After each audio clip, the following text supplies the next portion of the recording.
కామారెడ్డి ముంపు ప్రాంతాల్లో క్లీనింగ్ షురూ అయింది. వాటర్ ట్యాంకర్లతో ఇళ్లలోని బురదను క్లీన్ చేసుకుంటున్నారు బాధితులు.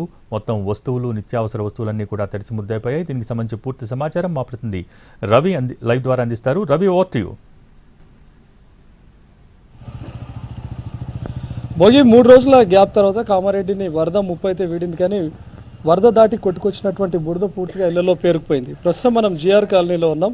ఎగువ నుంచి వచ్చినటువంటి వరద ఉధృతికి ఆల్మోస్ట్ గ్రౌండ్ ఫ్లోర్ దాకా మునిగిపోయింది. 3 రోజుల పాటు ఇదే పరిస్థితి ఉండింది. మొత్తం గ్రౌండ్ ఫ్లోర్ల దాకా మునిగిపోవడంతో ఎవరైతే గ్రౌండ్ ఫ్లోర్లో ఉన్నటువంటి వాసులు ఉన్నారో వాళ్ళందరినీ సురక్షిత ప్రాంతాలకు తరలించారు. ఇక ఫస్ట్ ఫ్లోర్ ఉన్నటువంటి వాళ్ళు ఫస్ట్ ఫ్లోర్లో తలదాచుకోవడం, లేకపోతే పరిస్థితి మరింత ఆందోళనకరంగా మారితే వాళ్ళందరూ కూడా సేఫ్ ప్లేస్లకు తరలించారు అధికారులు. ప్రస్తుతం మనం చూసినటువంటి ఇంట్లో చూడవచ్చు ఎలాంటి భయానకమైనటువంటి పరిస్థితులు ఉన్నాయో. పూర్తిగా వాళ్ళు కనీసం ఇంట్లో కాలు కూడా పెట్టలేనటువంటి పరిస్థితి. 3 రోజుల తర్వాత సురక్షిత ప్రాంతాల నుంచి వాళ్ళ ఇంటికైతే చేరుకున్నారు, కానీ కనీసం లోపల అడుగు కూడా పెట్టలేనటువంటి పరిస్థితుల్లో ఉంది. ఎక్కడ చూసినా బురదే మారిపోయింది. కనీసం ఇంట్లో లోపలికి గేట్ దగ్గర నుంచి ఎంట్రీ సిచ్యువేషన్ దగ్గర నుంచి మొదలు పెడితే లోపల వరకు కనీసం ఏ ఒక్క వస్తువు కూడా ముట్టడానికి వీల్లేకుండా మారిపోయింది.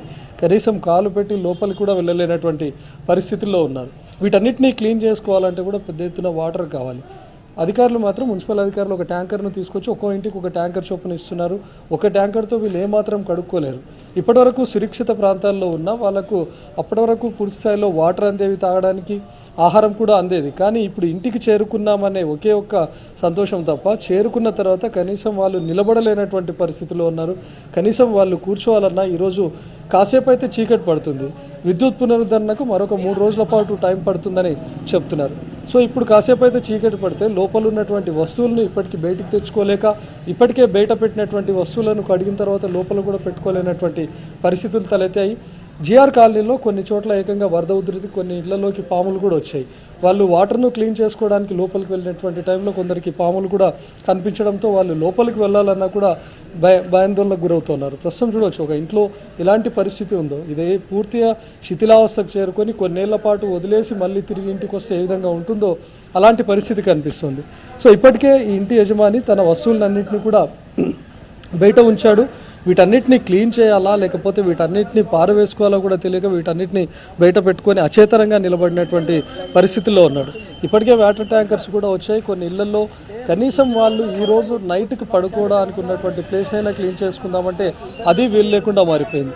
ఇంట్లో ఉన్నటువంటి టీ స్పూన్ మొదలుకొని ప్రతి వస్తువును బయట పెట్టుకొని అచేతనంగా నిలబడ్డారు. వీళ్ళు ఏం చేయాలో తెలియట్లేదు. ఈ లక్షల రూపాయలు వెళ్ళినటువంటి ఎంటైర్ సామాగ్రి అంతా అటు పారేసుకోలేక, వీటన్నిటిని క్లీన్ చేసుకోలేక సతమతం అవుతున్నారు. ఎంటైర్ జిఆర్ కాలనీ కూడా ఎప్పుడైతే వర్షం మొదలైందో 2-3 రోజుల పాటు వరద ఉధృతిలోనే ఉండిపోయింది. వరద ఈరోజు ఉదయం నుంచి తగ్గుముఖం పడుతూ వచ్చింది. కానీ వరద తగ్గిందని తెలుసుకున్న తర్వాత సురక్షిత ప్రాంతాల్లో ఉన్నటువంటి వాళ్ళందరూ తమ ఇళ్లలోకి, కాలనీలకు చేరుకున్నారు. ప్రస్తుతం ఆ ఇంట్లో ఉన్నటువంటి వాళ్ళు చూడొచ్చు ఏ వస్తువు పనికి వస్తుందో, ఏది పనికిరాదో కూడా తెలియనటువంటి పరిస్థితుల్లో ఉన్నారు. ఇంట్లో ఉన్నటువంటి వాషింగ్ మిషన్లు కానీ, కూలర్లు కానీ, టీవీ, ఇంట్లో ఉన్నటువంటి నిత్యావసర వస్తువులు అన్నీ తడిసి ముద్దయిపోయాయి. పప్పులు, ఉప్పులు, బియ్యం కానీ ఏ వస్తువు కూడా పనికిరాకుండా తయారైపోయినటువంటి పరిస్థితి కనిపిస్తూ ఉంది. సో ప్రస్తుతం వాటన్నిటిని వాళ్ళు క్లీన్ చేసుకుంటూ ఉన్నారు. వాళ్ళు లోపలికి ఏ స్థితిలో వెళ్తున్నారో కూడా మనం అర్థం చేసుకోవచ్చు. కనీసం మనం లోపలికి వెళ్తున్నటువంటి క్రమంలో కూడా ఇలాంటి పరిస్థితి ఉందో చూడవచ్చు. కనీసం లోపలికి అడుగు తీసి అడుగు పెట్టలేనటువంటి సిచ్యువేషన్. అన్న, మీరు ఈరోజే వచ్చారు ఇక్కడికి?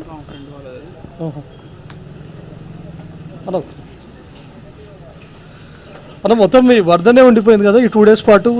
ఇప్పుడే చేరుకున్నారు. కనీసం క్లీన్ చేసుకోవడానికన్నా ఉన్నాయా వాటర్? లేవన్నా, లేవు. అవి ఇవి కొంచెం మేనేజ్ చేసుకుంటే ఇస్తున్నాం అంతే. కరెంట్ మున్సిపల్ వాళ్ళు ఏదో ట్యాంకర్ ఇచ్చినట్టున్నారు. ఇచ్చారు పొద్దున్న తీసుకొచ్చారు. అంటే ఇక అందరు ఉన్నారు కదా, అందరికి సరిపోవాలంటే కొంచెం కష్టమే అవుతుంది. ఇంట్లో ఏ ఒక్క వస్తువు కూడా పనికి రాకుండా అయిపోయింది కదా. ఆల్మోస్ట్ గ్రౌండ్ ఫ్లోర్ అంతా ఇది కూడా పనికిరాదు. ఏదో కడిగితే దేనికన్నా పులుసు అండికన్నా మనకి వస్తుంది అంతే. ఇక ఏం చేయాలి. ఇంట్లో ఉన్న నిత్యావసర సరుకులు కానీ ప్రతి వస్తువు తడిసిపోయావన్నా. ఏమీ లేదు. పవర్ సప్లై ఉందా? లేదు. ఎక్కడ స్తంభాలు పడిపోయినాయి కదా, టైం పట్టొచ్చు. నాకు తెలిసి 2-3 రోజులు పడుతుంది. వచ్చింది ఇంతకుముందు ఒకసారి వచ్చింది. ఇంత లేదు, తక్కువ అంతే.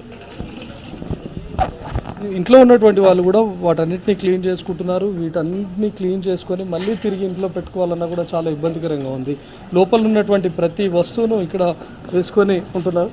అమ్మ, ఎన్ని రోజుల పాటు ఎక్కడున్నారు మీరు ఈ 2 days పాటు? మా ఫ్రెండ్ వాళ్ళ ఇంటికాడ ఉన్నాము. అక్కడనే ఉన్నాము. ఇప్పుడు కొంచెం తగ్గింది అని అంటే మళ్ళీ ఇక్కడికి వచ్చి సాఫ్ చేసుకుంటున్నాం మొత్తం. ఇప్పుడు కేవలం మీరు ఇంటికి వచ్చామనే ఆనందం తప్ప లోపలికి కనీసం వెళ్ళలేరు, కూర్చోలేనటువంటి పరిస్థితి ఉంది, అన్ని వస్తువులు బయట పారేసుకుని ఉన్నారు. మొత్తం బయటనే మొత్తము అవన్నీ ఇంకా వాటర్ లేవు, ఏం లేవు. మరి అవి చెత్త బండి ఇట్లా వస్తా వేద్దామని చూస్తున్నాం, మొత్తం ఏం లేవు, అన్ని ఇంతే ఇక కొంచెం కొంచెం అన్ని పోయినాయి. మొత్తం ఫ్రిడ్జ్లకు కూడా వాటర్ ఇట్లా అన్ని పోయినాయి, ఏం లేవు.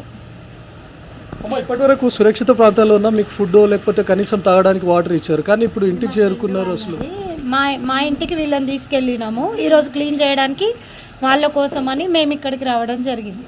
మా ఫ్రెండ్ వాళ్ళ ఇల్లు ఇది.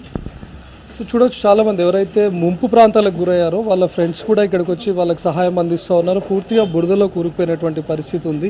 ఇంట్లో ఉన్నటువంటి వస్తువులు ఏవి పనికిరావు అని తెలిసినా కూడా కొంతమేర కడుక్కొని వాటిని చిన్న అవసరాలకైనా వాడుకుందాం అనే ఉద్దేశంతో క్లీన్ చేసుకుంటున్నాం అని చెప్తున్నారు. మరికొందరు అయితే చెత్తబండి ఎప్పుడు వస్తుందా అని చెప్పి ఎదురు చూస్తున్నాం, వీటన్నిటిని పారేసుకోవడం తప్ప ఇంకా దేనికి పనికిరాదని చెప్తా ఉన్నారు. ఇంట్లో ఉన్నటువంటి ప్రతి వస్తువు, ఇంట్లో ఉన్న టీ స్పూన్ దగ్గర నుంచి మొదలు పెట్టుకొని TV, fridge, washing machine, cooler ప్రతిదీ కూడా బయట పారేసుకున్నారు. అవన్నీ పూర్తిగా బురదలో కూరుకుపోయాయి. దాదాపు 2 రోజుల పాటు వరద గుప్పిట్లోనే ఉన్నటువంటి జీఆర్ కాలనీ ఇప్పుడు బయట అయితే పడింది, కానీ వీళ్లకు మరొక 3-4 రోజుల పాటు బురద నుంచి ముప్పు అయితే పొంచి ఉంది. భోగి.